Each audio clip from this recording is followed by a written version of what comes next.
दिव्यपुरी आध्यात्मिक केन्द्रबाट सञ्चालित युट्युब मार्फत प्रसारण भइरहेको दिव्यपुरी टिभीमा यहाँहरूलाई स्वागत छ।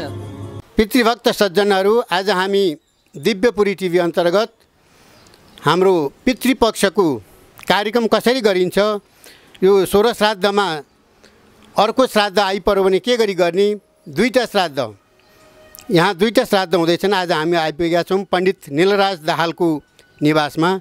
उहाँले आज दुईटा श्राद्ध गर्दै हुनुहुन्छ र यसको बारेमा हामी उहाँसँग जानकारी लिनेछौँ।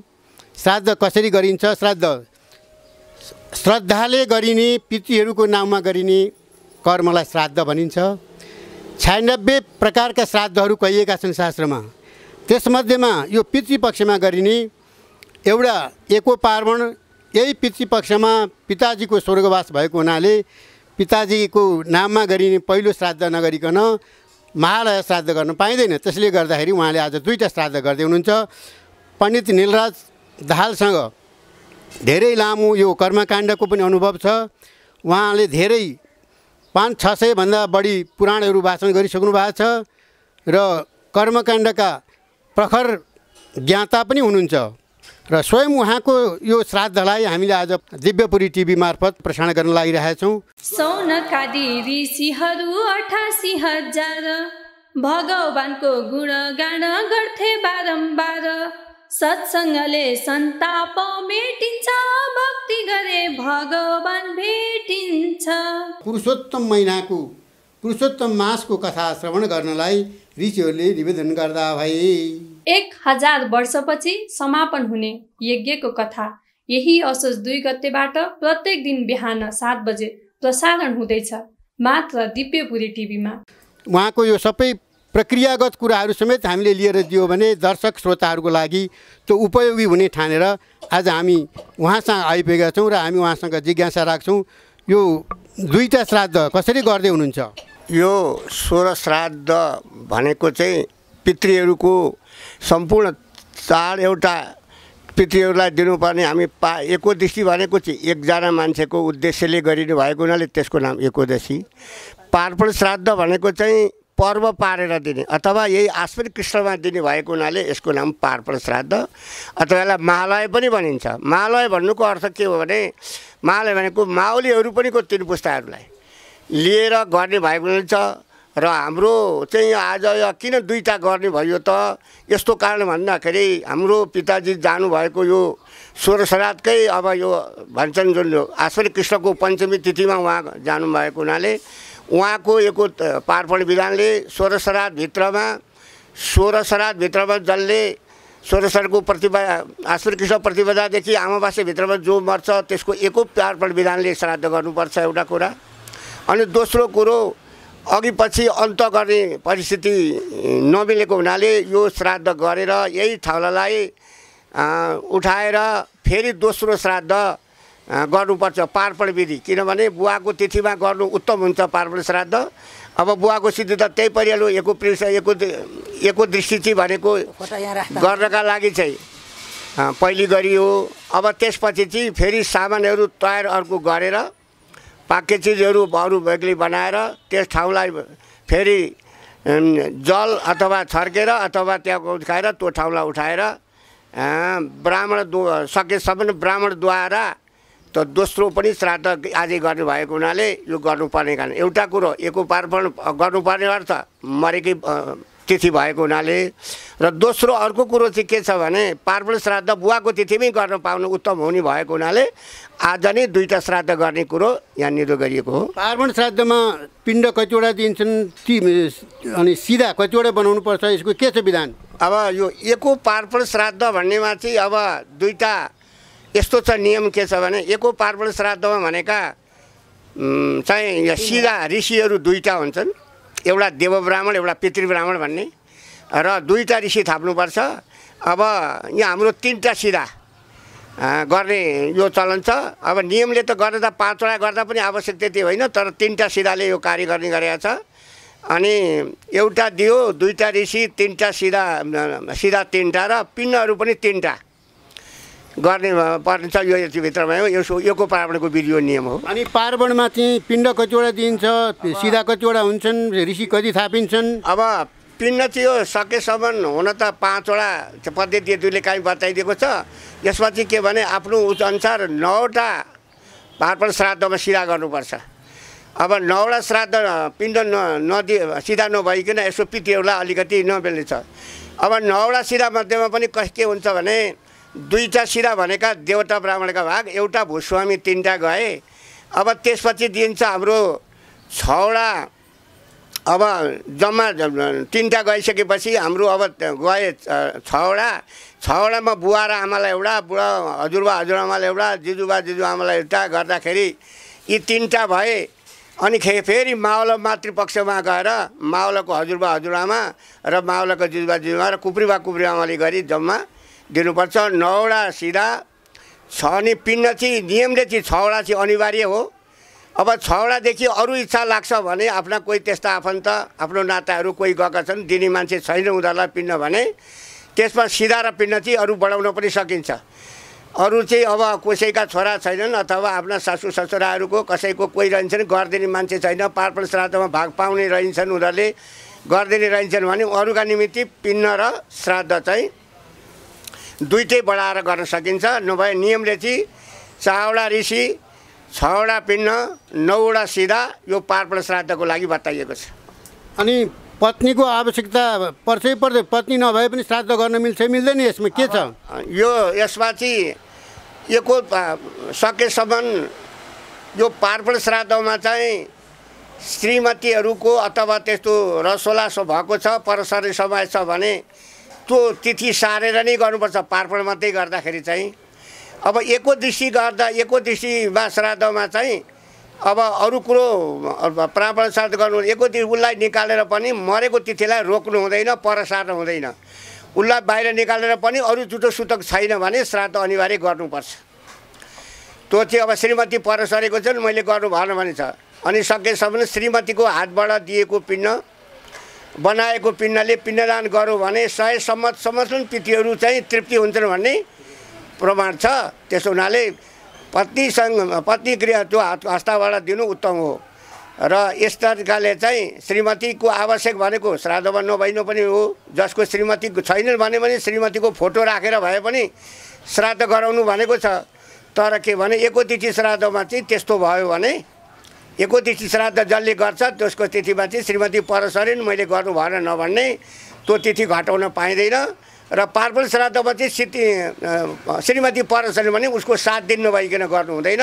उसलाई बाहिर उसले पनि तर अन्त पनि सकेसम्म श्रीमती पर सरी मान्छेले पितृकालमा निम्ता भयो भने गएर खाइदिनु हुँदैन। श्रीमती जसको 7 दिन हुन्छ यो पार्पण श्राद्धको लागि चाहिँ। अनि यो श्राद्धमा ब्राह्मणहरूको के कस्तो खालको ब्राह्मण आवश्यकता पर्छ? धेरै पढेको राम्रो विद्वान अनि काला दाँत नभएको खैनी चुरोट बिडी नखाने राम्रो विद्वान अनि कालो झ्याप्लो कपाल नपालेको भन्ने छ नि शास्त्रमा। त्यो सबै पाइन्छ, सम्भव छ त? अब त्यो सकेसम्म चाहिँ हामीले त्यो याद गर्नुपर्छ। ब्राह्मण श्राद्धमा धेरैजना चाहिँदैन, 2 वा 3 जना ब्राह्मण भएदेखि श्राद्धमा हुन्छ। सकेसम्म सात्विक ब्राह्मणको आफै फाकेर खाने, स्वयं पके नभए पनि सत्रुपा खाने सम्पूर्ण कुराहरू यो मिलेको चाहिँ भयो भने सम्पूर्ण उत्तम राम्रो छ। दिएको पनि सत्पात्र हुन्छ।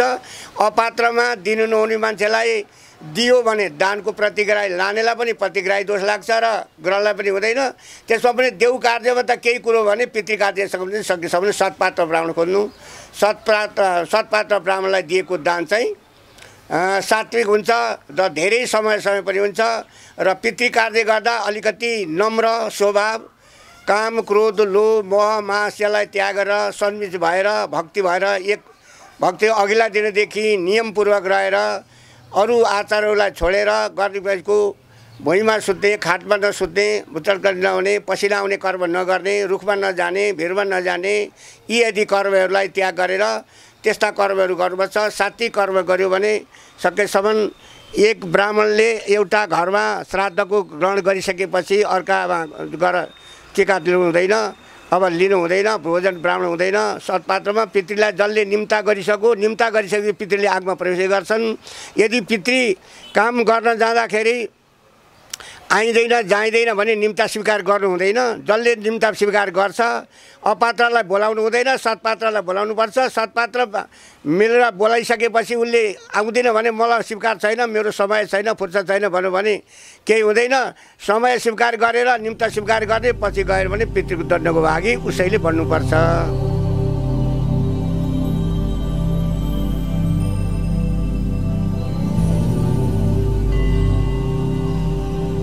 ओम विशदास्त्रिपन्ताम, ओम सुपर्णस्त्रिपन्ताम, ओम भूतानिस्त्रिपन्ताम, स्त्रिपन्ताम, ओम पशवस्त्रिपन्ताम, ओम वनस्पतस्त्रिपन्ताम, ओम मोघला।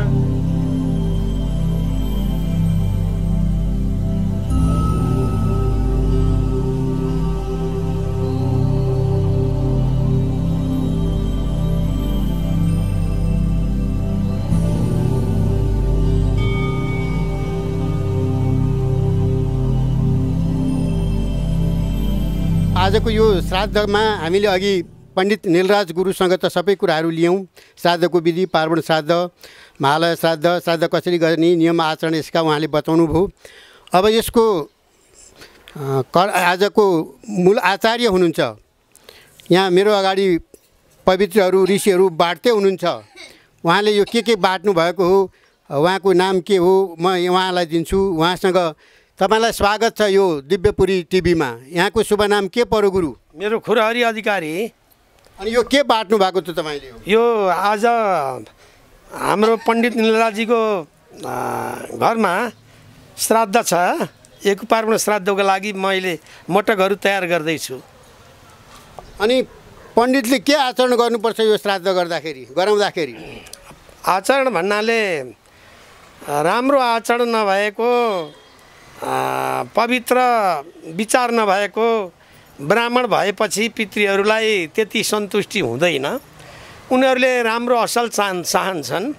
शुद्ध, सकेसम्म शाकाहारी, प्रष्ट वक्ता, बोल्न सक्ने, शुद्ध गरी पढ्न वाचन गर्न सक्ने, जति दिएको सन्तुष्टि हुने, असन्तोष नदेखाउने त्यस्तो खालको पण्डित हुनुपर्छ। प्रष्ट वक्ता त्यस्तो खालको चाहिँ नि आचार्यको खाँचो पर्छ। यहाँ पितरो वाक्य मिच्छन्ति भाव मिच्छन्ति देवता भन्छन् होइन? अनि वाक्य देवताहरूलाई त भावनाले मात्रै पनि हुन्छ, नजानेर पनि अर्पण गर्दा भयो। पितृहरूको लागि त वाक्य शुद्ध भएन भने ठेगाना नमिलेको चिठी जस्तो हुन्छ भनेको छ। त्यसैले वाक्य चाहिँ शुद्ध हुनैपर्छ पितृहरूको लागि भन्ने कुरो छ। अनि यो पितृसूक्त पनि पढ्नुपर्छ भन्छ नि श्राद्धमा। के हो त्यो पितृसूक्त भनेको? पितृसूक्त नपढे त श्राद्ध गरेको महत्त्वै रहँदैन। पितृसूक्त त अत्यन्तै अपरिहार्य विषय हो। त्यसैले म सहस्र शिरेखा भन्ने मन्त्र अलिकति पढेर यहाँलाई सुनाइदिन्छु। हरि ओम सहस्र शिरेखा पुरुखा सहस्राक्ष सहस्रपाद सबु मिगुङ सर्वत स्मृत्वा तेतिष्ठ दशाङ्गुलम पुरुख एवेदगुङ सर्वं जद्भूतं चभाव्यम उतामृतत्व शेषानो जदन्ये नातिरोहति एतावानस्य महिमा तो जायांश पुरुखः पादोस्य विश्वाभूतानि त्रिपादस्य मृतं दिवि त्रिपादूर्धौदयत् पुरुखः पादोषेह भवत् पुनः ततो विखं व्यक्रामत्सासनानसने अभि ततो विराट जायत विराजो अधिपुरुखः सजातो अतरिचत पश्चात् भूमि मथो पुरः तस्माद्यन्नं सर्वभूतः संवृतं प्रेखदाज्यां पशुंस्तां चक्रे वायव्य नारण्यग्राम्यश्च जे तस्माद्यन्नं सर्वभूतरे च सामानि जदनीरे छन्दागुंसि जदनीरे तस्माद्यजु तस्मादजायत तस्मादस्मा अजाजन्तजे केचो भयादत गावो जदनीरे तस्मात् अजा भयः त्वं जदनीं वरेगे प्रोक्षन् पुरुखं जातमग्रतः तेन देवा अजजन्त साध्या रेखयश्च ये यत्पुरुखं व्यदधो कदिधाव्यकल्पयन् मुखं किमस्य किं बाहु कि मुरुपादा उच्यते ब्राह्मणोस्य मुखमासीत् बाहुराजन्य कृतः उरु तदा सद्वैश्यः पद्भ्यागुं शूद्रो अजायत श्रोत्राद् वायुश्च प्राणसम्मुखाद् अग्निरजायत नाभ्य आसीदन्तरिक्षगुं शीर्ष्णो देवुः समवर्तत पद्भ्यां भूमिर्दिशः श्रोत्रा तथा लोका अकल्पयन् अब्जत्पुरुषेण विखा देवा जदनमतन्वत बसन्तो स्यासी दाज्यङ्घ्रिमेद्मा शरदभि सप्तास्यासन् परिदय स्त्री सप्तसमिधा कृताः देवा जदनन्तन्वानन् अवदनन् पुरुषं पशुं जदनेन जदनमयजन्त देवास्तानि धर्माणि प्रथमान्यासन्न त्यनाकं महिमानः सचन्त यत्र पूर्वे साध्याः सन्ति देवा।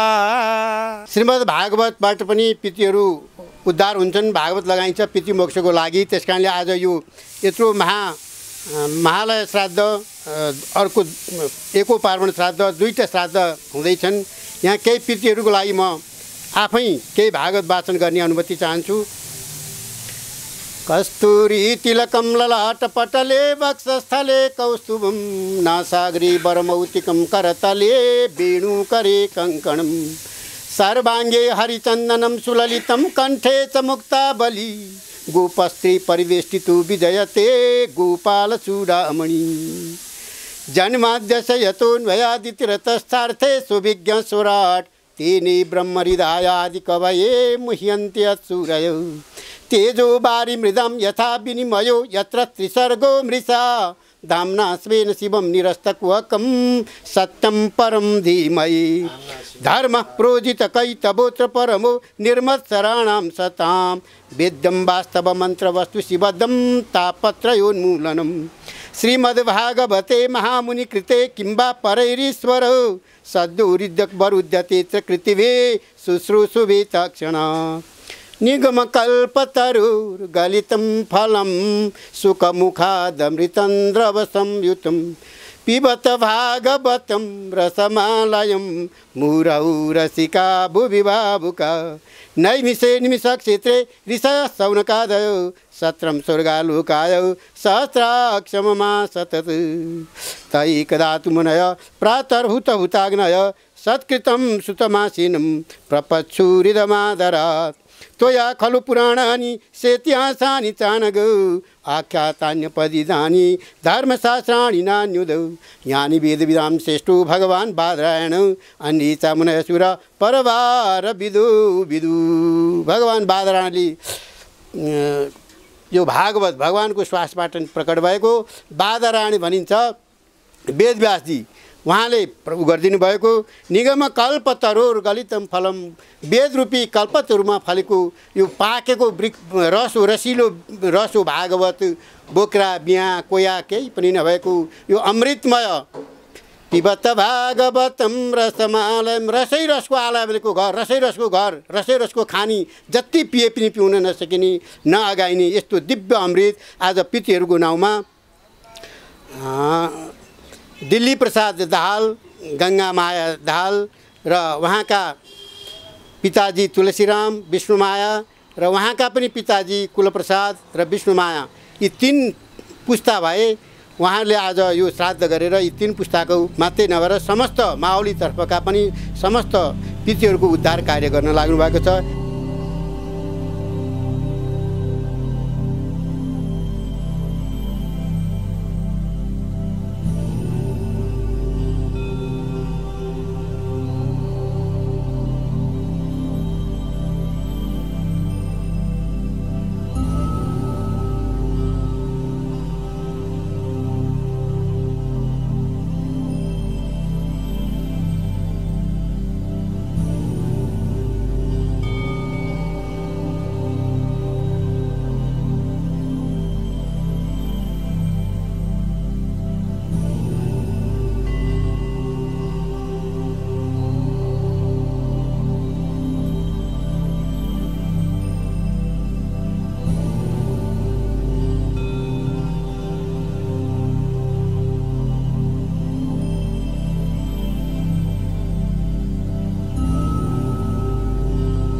दिव्य वाङ्मयका मूर्ति चत्वार वेद सुन्दर व्यवस्थित गरौँ धर्म सुसंस्कृति निरन्तर पुराणहरू 18 अध्यात्म ज्योति भो जहाँ रीति वैदिक ओमकार एउटै दिव्यपुरी महा।